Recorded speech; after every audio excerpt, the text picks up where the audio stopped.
Hello friends, नमस्कार and welcome to समाधान। साथियों, उम्मीद है कि आप सब अच्छे होंगे और स्टडी भी आपकी अच्छे से चल रही होगी। साथियों, अभी बिहार एसएससी एग्ज़ाम डेट को लेकर आप लोग बेसब्री से इंतज़ार कर रहे हैं और यहाँ पे देखेंगे तो बीएसएससी ने एक नया नोटिस जारी किया है और यहाँ पे आयोग का एक नया फरमान है नोटिस में। तो आइए हम लोग सारा अपडेट को यहाँ पे समझते हैं। इसके लिए चलते हैं ऑफिशियल वेबसाइट पे और वहीं से सारी अपडेट को हम लोग जानते हैं। और जैसे कि देखेंगे साथियों, तो हम लोग आ चुके हैं ऑफिशियल वेबसाइट पे बिहार एसएससी के। और आपको पता है कि बिहार एसएससी का जो फॉर्म लगभग 12,199 पदों के लिए लिया गया था इसमें। और इसमें आपका लगभग 25 लाख फॉर्म फिलअप किए थे अभ्यर्थी।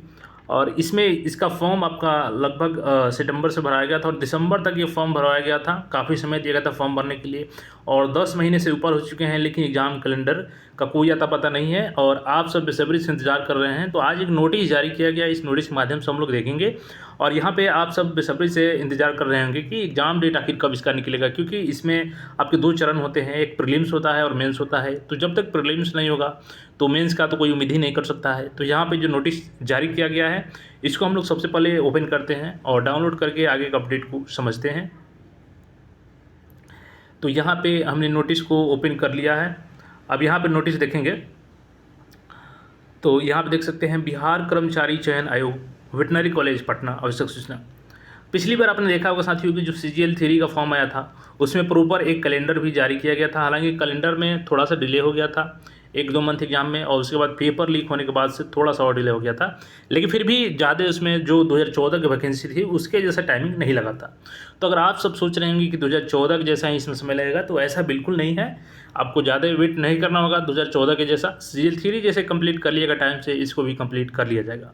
सबसे पहले इस नोटिस को देखिए। जैसा कि आप सबको पता है कि नोटिस जारी किया गया था कि जो भी अभ्यर्थी यहाँ पे फॉर्म में त्रुटि किए थे उनको मौका दिया गया था 27 तक फॉर्म में अपना सुधार करने का, यानी कि जो फाइनल सबमिट करने का। और कुछ अभ्यर्थियों के यहाँ पे फॉर्म लॉगिन भी नहीं हो रहा है, तो उनके ऊपर भी बात करेंगे, उनका क्या अपडेट है और साथ ही साथ एग्जाम डेट कब तक हो सकता है, ये सारा चीज़ हम लोग जानेंगे। यहाँ पे सबसे पहले देख लीजिए, नोटिस जो है ये आज ही का डेट है 24/5/2024 है और आवश्यक संख्या यहाँ पे दिया गया है, ज्ञापांक संख्या। आयोग की आवश्यक सूचना ज्ञापांक संख्या यहाँ पे है दिनांक 10/5/2024 द्वारा विज्ञापन संख्या 02/2023 द्वितीय इंटर स्तरीय संयुक्त प्रतियोगिता परीक्षा से संबंधित सभी अभ्यर्थियों को त्रुटिपूर्ण आवेदनों में संदर्भ में दिनांक 27/5/2024 संध्या 5 बजे तक सभी आवश्यक प्रमाण पत्रों के साथ अंतिम रूप से ऑनलाइन आवेदन समर्पित करने हेतु निर्धारित समय दिया गया है। और यहाँ पे देखेंगे तो लोक सेवा, चूँकि अभी इलेक्शन चल रहा है जिसमें अनुमोदन पहले से लेना पड़ता है, तो वही यहाँ पे मेंशन है कि अनुमोदन यहाँ पे आचार संहिता को लेकर के प्राप्त है और उस एवज में यहाँ पे आपको डेट दिया गया है। अभ्यर्थियों को व्यापक हित में अब अंतिम रूप से ऑनलाइन आवेदन समर्पित करने के पश्चात ऑनलाइन आवेदन की त्रुटि में सुधार एवं प्रमाण पत्रों हेतु अपलोड करने हेतु 11/6 अब 11 जून तक आपका डेट विस्तारित कर दिया गया है। अब देखिए इसका क्या इफेक्ट होगा आपका एग्जाम डेट पे, सारा चीज़ हम लोग यहाँ पे एक एक करके समझने वाले हैं। सबसे पहले चलते हैं हम लोग ऑफिशियल वेबसाइट पे। चूँकि काफ़ी अभ्यर्थियों का प्रॉब्लम ये है कि उनका डॉक्यूमेंट्स अपलोड नहीं हुआ है और उनका लॉगिन ही नहीं हो रहा है। तो क्या ये समस्या है, आइए उसको देख लेते हैं। चलिए, इसके लिए यहाँ पे जो 13 तारीख का लिंक आया था इस पर हम लोग क्लिक कर देते हैं। तो यहाँ पे क्लिक कर दिया हमने और जैसे क्लिक करेंगे तो यहाँ पे एक अगला इंटरफेस ओपन होके आ जाएगा और यहाँ पे देखेंगे तो एक लिंक दिया गया है। आपको चाहे तो इसको पढ़ के आप लोग नोटिफिकेशन को समझ सकते हैं। जो नोटिफिकेशन दिया गया था, यहाँ पर लिस्ट दिया गया था अभ्यर्थियों का, जो लगभग इसमें 27,000 अभ्यर्थी थे। अगर वो लिस्ट आप देखना चाहते हैं तो आप टेलीग्राम चैनल से हमारे जुड़ सकते हैं, वहाँ पर हमने PDF ऑलरेडी अपलोड किया है, तो वहाँ से डाउनलोड कर सकते हैं। यहाँ पर जो लिंक है इसको क्लिक कीजिएगा। तो इस पर क्लिक करते ही यहाँ पे देखेंगे तो एक इंटरफेस ओपन होके आ जाएगा और यहाँ पे देखेंगे तो लॉगिन टाइम यहाँ पे 27/5 है। हालांकि अब इसको 11 जून तक कर दिया गया है। तो यहाँ पे देखेंगे लॉगिन का ऑप्शन आपको मिल जाएगा यहाँ से, और यहाँ से फॉरगेट पासवर्ड रजिस्ट्रेशन, यानी आप यहाँ पे पासवर्ड भूल चुके हैं या रजिस्ट्रेशन नंबर, तो फॉरगेट करके प्राप्त कर सकते हैं। अब लॉगिन पे क्लिक करेंगे तो देखिए क्या दिखा रहा है सभी अभ्यर्थियों का, उसको हम एक कैंडिडेट का लॉगिन करके पहले दिखा देते हैं।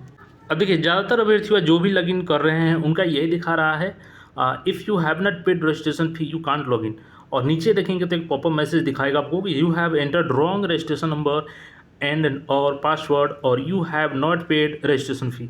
इसका मतलब है कि या तो आप पासवर्ड या रजिस्ट्रेशन नंबर गलत डाल रहे हैं या आपका रजिस्ट्रेशन फ़ी ही कंप्लीट नहीं है। अब ऐसे में जो भी 25 लाख अभ्यर्थी वो परेशान है कि सर हमने तो फॉर्म भी भर दिया था, पेमेंट भी कायदा किया था, प्रिंट भी निकाल कर रख लिया है, बट मेरा ऐसा शो कर रहा है। तो देखिए आपको परेशान होने की ज़रूरत नहीं है, क्योंकि जो ये मैसेज शो कर रहा है इसका मतलब ये बिल्कुल नहीं है कि आपका रजिस्ट्रेशन नहीं हुआ है, आपका फ़ी पेमेंट नहीं हुआ है। देखिए इसका सिंपल कारण है कि जो पीडीएफ जारी किया गया था जिसमें 27,000 अभ्यर्थियों का लिस्ट जारी किया गया था, अगर उस लिस्ट में आपका नाम है, चूँकि उसमें उन्हीं अभ्यर्थियों का लिस्ट है जो पेमेंट तो कर चुके हैं लेकिन फॉर्म को फाइनल सबमिट नहीं कर पाए थे, तो केवल उनका ही लॉगिन होगा यहाँ पे। अब कुछ अभ्यर्थियों का जो पीडीएफ अपलोड नहीं कर पाए थे किसी कारणवश से, या तो उनको पता नहीं होगा या कोई और कारण होगा, तो वो सोच रहे हैं कब क्या होगा। तो देखिए आपको अब यहाँ पे लॉगिन तो हो नहीं रहा है, तो आप अपलोड नहीं कर सकते हैं फ़िलहाल के लिए। हालांकि आपको परेशान होने की ज़रूरत नहीं है, फॉर्म आपका रिजेक्ट नहीं होगा उस कारण से, और यहाँ पे 27 जो अभ्यर्थी है ये अपना फॉर्म सबमिट कर लेंगे। अब बात करें कि देखिए 11 जून तक डेट बढ़ गया है, तो आयोग लगातार डेट पे डेट बढ़ा रहा है, क्या इसकी मंशा है? तो देखिए इसके वजह से ज़्यादा एग्ज़ाम पे इफेक्ट तो नहीं पड़ेगा। ज़्यादा से ज़्यादा आपका 2 महीने से 2.5 महीने के अंदर एग्ज़ाम कंडक्ट करा लिया जाएगा। अगर डिले भी होता है तो आपको अच्छे से तैयारी करना है, क्योंकि इसको अंतिम मौका मानते हुए तैयारी कीजिए, क्योंकि बिहार में इसका कोई कैलेंडर नहीं है कि एक भर्ती 22 में आती है तो फिर अगली भर्ती अभी जैसे 24 में आई है, और फिर अगली भर्ती यहाँ पे देखेंगे अभी CGL 4 का आप लोग वेट कर रहे हैं, तो उसका भी बहुत जल्द फॉर्म आएगा। तो ये आप लोग लेकर चलिए कि ये अंतिम मौका है आपका इंटर लेवल का, क्योंकि आगे फिर जब वैकेंसी आएगी तो आएगी, लेकिन आपको इसी में तैयारी करके अच्छे से सिलेक्शन ले लेना है। और फॉर्म में जो भी यहाँ पर 27,000 अभ्यर्थियों की लिस्ट है वो लोग अपना फॉर्म सबमिट कर लेंगे, और बाकी आपको परेशान होने की ज़रूरत नहीं है। जिनका भी लॉगिन नहीं हो रहा है, आपका फॉर्म सही है, कोई त्रुटि नहीं है उसमें। बाकी कोई क्वेरी हो तो कमेंट करके पूछ सकते हैं। और हाँ, एग्ज़ाम डेट के लिए आप लोग मैं भी आयोग से यहाँ पे सिफारिश करूँगा कि यहाँ पे एग्ज़ाम डेट जल्द से जल्द जारी किया जाए, और प्रॉपर एक CGL 3 के जैसा एग्ज़ाम कैलेंडर जारी हो, जिसमें आपका प्रीलिम्स, मेंस और फाइनल सिलेक्शन तक का डेट भी मेंशन किया जाए, ताकि एक एग्जैक्ट डाटा अभ्यर्थियों के बीच में जाए और उनको अपना एक लक्ष्य मानते हुए अभ्यर्थी तैयारी करे और सिलेक्शन पाए। तो बाकी अपडेट्स के लिए चैनल से जुड़े रहें, फिर मिलेंगे नए अपडेट में। धन्यवाद।